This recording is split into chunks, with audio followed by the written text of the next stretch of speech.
नमस्कार, सिंगाजी न्यूज 24 में तमाम दर्शकों का स्वागत है। आज हम मंडीदीप नगर पालिका के वार्ड क्रमांक 2 में नगर की विख्यात हस्ती रूप सिंह पहलवान जी के साथ मौजूद है, जिन्होंने नगर मंडीदीप में भक्ति की एक ऐसी धारा बहाई है जो लगातार 55 वर्षों से नगर में बह रही है। वे अपने भजन मंडल के माध्यम से भगवान की भक्ति का रस पूरे नगर में घोलते हैं और उनके साथ तमाम लोग भी भक्ति की भावना से ओतप्रोत होकर उनका साथ लगातार वर्षों से बना हुआ है। आपको बताएं, वे इस समय मंडीदीप नगर पालिका के चुनावी मैदान में वार्ड नंबर 2 में जनता की सेवा करने के लिए चुनाव लड़ रहे हैं।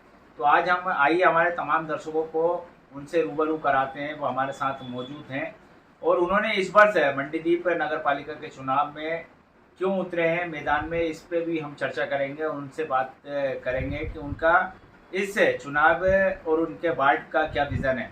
तो हमारे साथ मौजूद है मंडीदीप नगर की हस्ती रूप सिंह जी पहलवान। तो हम परिचय लेते हैं और उसकी सारी चीज़ों को जानने की कोशिश करते हैं।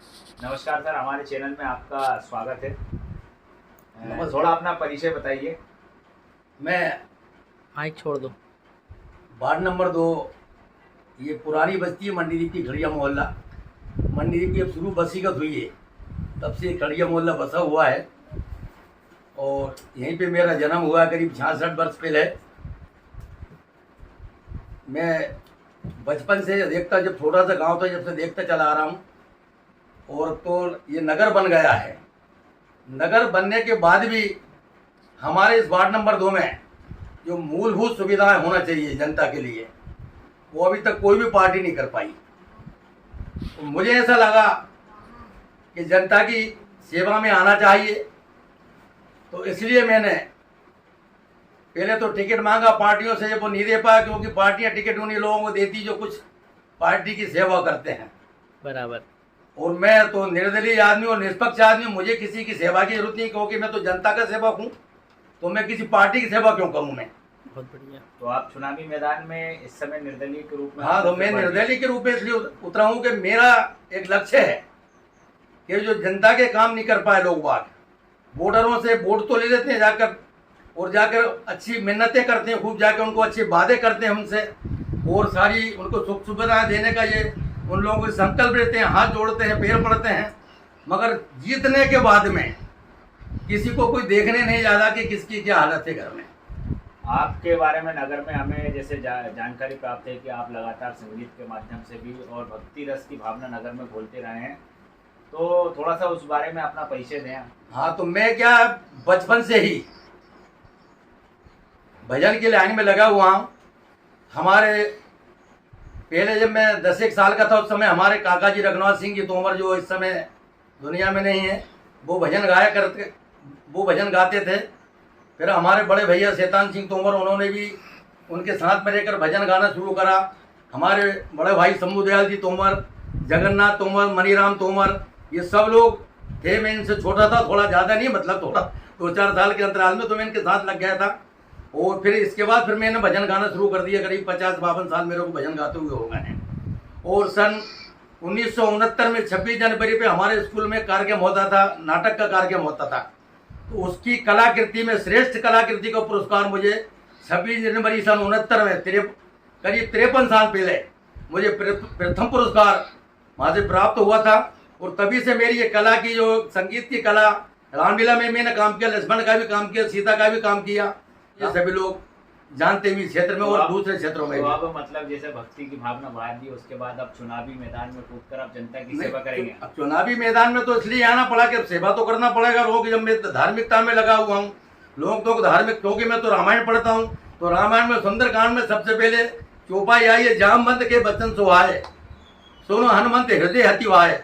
तो मुझे तो वही पढ़ना पड़ेगा ना। ये थोड़ी कह सकता हूँ कि रावण के बचन सुना और कुछ हो गया कि लंका की जय जयकार करूँ। मैं तो श्री राम जी की जय जयकार करूंगा। रावण की जयकार वो करेंगे जो लंका के निवासी है वो। तो मैं तो रावण की जयकार क्यों करूं। और रावण की जयकार विभीषण ने भी नहीं की। जब उन्होंने देखा कि राम का काम सही है तो रावण का त्याग करके और राम जी के शरण में आया। तो मैं तो राम जी के शरण में पहले से हूँ। अगर लोग जबरन कोई चाहे कि साहब कि हम राम जी के शरण में आ गए, बाद में तो बाद में आ गए आप। मैं तो बचपन से राम जी के शरण में, बहुत तो बढ़िया। मुझे राम जी के शरण प्राप्त है, उनका आशीर्वाद भी प्राप्त है। उनके नाम से आज जो मैं काम कर रहा हूँ, आज सब लोग मुझे जान रहे हैं, पहचान रहे हैं लोग उनके नाम ये से। है कि आपके इस बार में चुनावी मैदान में उतर जाने के बाद लगता है कि दोनों पार्टियों में समस्या खड़ी हो जाएगी। बिल्कुल नहीं, पार्टी में समस्या खड़ी हो तो मेरी उसमें कोई गलती थोड़ी है भाई। अगर पार्टी में अगर किसी को डर है, और बाढ़ का डर उन लोगों को होता है जो नदी किनारे जिनके मकान होते हैं, तो जिन लोगों को खतरा होता है वो परेशान होते हैं। भाई मुझे कोई खतरा ही नहीं किसी से। पूर्व में 15 साल की कांग्रेस पार्टी की सरकार रही आपके वार्ड में, लेकिन समस्या तह के तह बनी है क्या? हाँ, समस्या तो बनी हुई है, ना कोई काम हो पा रहा है ठिकाने से। जनता की सेवा होना चाहिए। जैसे गल्ला मंडी के पीछे का एरिया बना हुआ, आप लोगों ने देखा होगा, मकान बने करीब करीब 40 साल से लोग वहाँ पे रह रहे हैं। मंडीदीप के सभी क्षेत्रों में उनको पैसे मिल गए, पट्टे मिल गए, लोगों को मकानों के कुटी के पैसे मिल गए हैं। इस क्षेत्र के साथ ये वार्ड नंबर 2 में ऐसी बेईमानी क्यों हुई, ये सरकार बताए या भैया पार्षद लोग बताएं या नगर पालिका बताए, विधायक जी बताएं, मुझे इसमें दिक्कत थोड़ी कोई। इन लोगों को पैसा क्यों नहीं मिला, ये कलेक्टर महोदय बताया कि इन लोगों को पैसा क्यों नहीं दिया गया, इनमें क्या दिक्कत है? आप ये कहते हो साहब ये सरकारी जमीन है, एसी के सामने जो झुग्गी बनी है वो भी बीडीए की जमीन थी, सतलापुर में जो बने हुए हैं ये भी बीडी हाउसिंग बोर्ड की जमीन थी। जब इन लोगों को पैसा दिया, आपने पट्टे दिए हैं सरकार ने, तो इन लोगों को पट्टे देने में क्या दिक्कत, ये बताएं बोलो। चुनावी परिणाम में आपके पक्ष में आए तो आप जनता के लिए क्या? मैं सबसे पहले यही आवाज उठाऊंगा कि पहले तो मकानों के उनके पट्टे मिले और उनके कुटी के जो पैसे मिलना है शासन से वो मिले, किसी को रिश्वत ना देना पड़े और ये आसानी से काम हो। अगर ये काम नहीं हो पाए आराम से तो मैं आंदोलन करूंगा, रोड पे जाके खड़ा होऊंगा जाके। पूर्व पार्षद के द्वारा आपके ऊपर आरोप लगाए गए हैं कि जो बावड़ी बनी हुई है, बावड़ी बरसों पुरानी है, एक विरासत है हमारे मंडीदीप नगर की, जिसमें काफ़ी पानी रहता है और आसपास के लोग यहाँ पर बहुत सारी पीने का योग भी पानी था, लेकिन आज स्थिति बदतर पे बदतर होती जा रही है। और पूर्व पार्षद का आरोप है कि आसपास के लोगों के द्वारा इस पे कब्जा किया गया है, गंदगी फैलाई गई है। क्या क्या कहना चाहेंगे आप? तो मेरे तो ये मकान जो बने हुए 100 साल पुराने बने हुए हैं जी। कोई आज के पार्षद तो पैदा भी हुआ ना, मेरे सामने पैदा हुआ, मुझसे छोटा है 6 साल वो जी। तो मेरे मकान जो बने थे, कच्चे मकान बने थे, 100 साल पुराने बने हैं, और मेरा मकान अभी बावड़ी से हटके बना हुआ है जी। भाई। मैंने बावड़ी मकान थोड़ी बनाया। जिन लोगों ने अतिक्रमण किया वो अपने आप विचार करें, आईना खुद देखें, उनका चेहरा कैसा है कि कहाँ से किसने रास्ता बंद किया, किसका क्या किया है। मेरे पास तो जितनी जगह थी उतनी बनी हुई है। लेकिन 15 साल के कार्यकाल में आज भी बावड़ी की स्थिति बदहाल है, क्या कहेंगे आप? नहीं तो वो खुद बताए कि क्यों बदहाल है, क्यों उनने काम नहीं करवाया। काम करवाने की जिम्मेदारी उनकी थी, वो की जनप्रतिनिधि है वो। भाई मुझे अगर मौका जनप्रतिनिधि बनने का बनेगा तो मैं प्रयास सारे काम करूंगा, और ये वो खुद बता कि क्यों नहीं हो पाया काम। ये उन्हें बताना चाहिए, जनता के सामने स्पष्ट करें कि हम काम क्यों क्यों नहीं कर पाए, हम क्या कारण रहा है। पहली मूसलाधार बारिश होने के बावजूद पूरे वार्ड नंबर 2 नगर में गंदगियों का अंबार लग गया। एचईजी से लेकर नीचे तक पूरे वार्ड नंबर 2 में गंदगी का पूरा अंबार लग गया, गंदा पानी आ गया। क्या कहेंगे इसको लेकर आप? इसकी सफाई व्यवस्था पहले से होना चाहिए।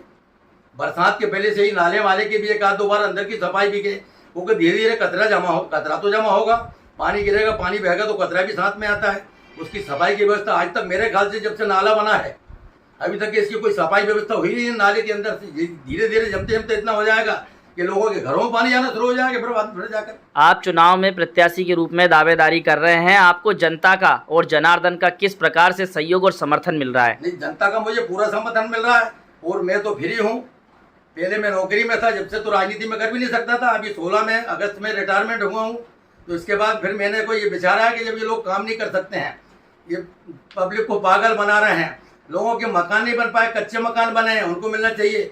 और इस वार्ड में जो बेचारी महिलाएं गल्ला लेने के लिए जाती है सोसाइटी यहाँ से 1 किलोमीटर, और सर पे बोझा ढोकर वहाँ पर लाइन लगा के खड़ी होती हैं, और फिर कह दिया था कि आज गल्ला नहीं मिलेगा आपको, अब कल आना, परसों आना। तो मैं तो सबसे पहला प्रस्ताव ये भी रखूंगा उसमें मेरी ओर से कि वार्ड में ही कम से कम सोसाइटी का यहाँ पर ऑफिस खोले, और यहाँ के जो नागरिकों को, जो माता बहनें गल्ला खरीद लेने जाती है सोसाइटी, उनको यहीं पे सारी सुविधाएं मिले उनको। तो ये थे हमारे साथ मंडीदीप नगर पालिका वार्ड नंबर 2 के प्रत्याशी रूप सिंह जी पहलवान।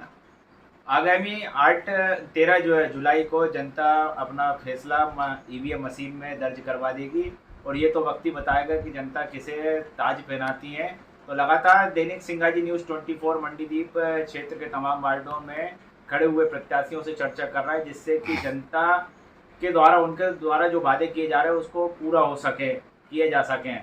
तो हमारे चैनल सिंगाजी न्यूज़ 24 पे लगातार बने रहें।